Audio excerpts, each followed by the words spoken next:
Yo, what's up mga katropang lokbanin? Maulang umaga sa inyo. Andito naman tayo para sa another vlog, no? So, sa ngayon na magpe-flex lang muna tayo ng ating mga ginagayak na manok para sa laro natin sa Sunday. So, ngayon is February 27, Friday. Bali may ilalaro tayo ng mga manok na ating alaga dito sa ating backyard. Ipe-flex lang natin sila. So welcome kayo sa aming backyard mga katrop. So ayan nga mga katropang lokbanin, bali welcome kayo sa aming backyard. So ngayon ipe-flex ko yung aming 5 manok na ginagayak. So ito yung una mga katropa. Bali nung nakaraan ay nakakulong sila kasi masama ang panahon dito sa Lukban.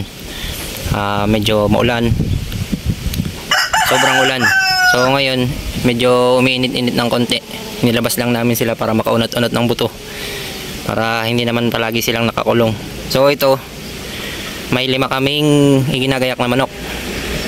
3 medyo bata-bata pa at 2 magulang. Bali ito yung una.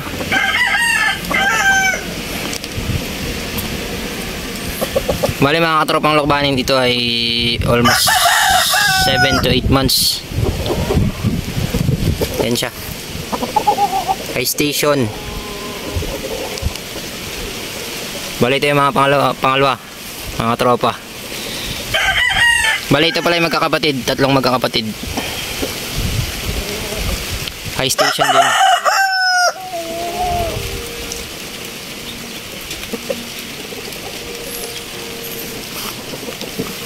So ito naman yung pangatlo.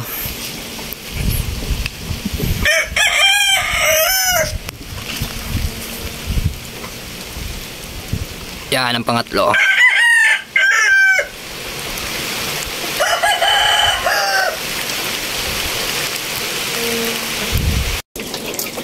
Ayun, bali mga katropa, dun sa sinabi ko nga kanina, may 5 tayong ginagayak na manok. So yung 3 dun is mga stag pa, mga bata pa. So ito yung pang-4. Magulang-gulang na, 1 taon. May isang panalo na, nakalistang panalo sa kanya, sa kanyang laro. Bali yung unang laro niya is wala siyang sugat. Bali ito, dalasapi na puti ang tenga.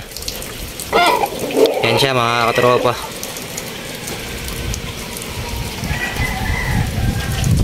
So ito naman yung pang-4 natin, yung pang-5 pala, pang-5.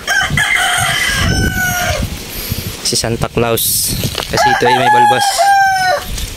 Sabi nga nung ibang magmamanok na katulad natin na backyard breeders din, buenas daw po itong ganito mga katropa kapag inilalaban kapag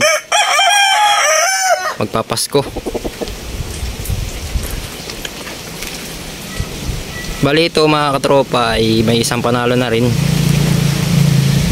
Bali ang tama niya is yan lang sa may talampakan.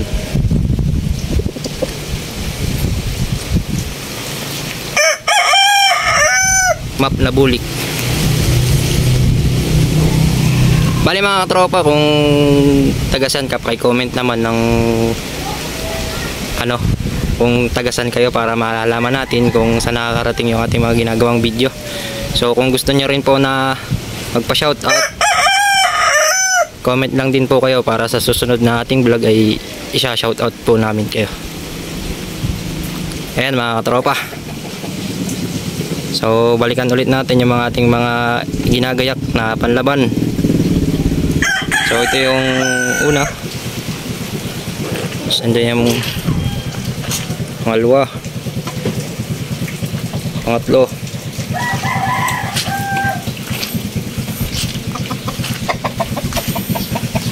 pang-4 at pang-5. Ayun mga katropa, hanggang dito na lang muna ulit ako. Ito po ulit si Katropang Lokbanin. Maraming salamat po sa inyong panonood. Huwag niyo pong kakalimutan na mag-like, mag-comment at mag-subscribe sa ating YouTube channel, Katropang Lokbanin. Merry Christmas po sa inyo at advance Happy New Year.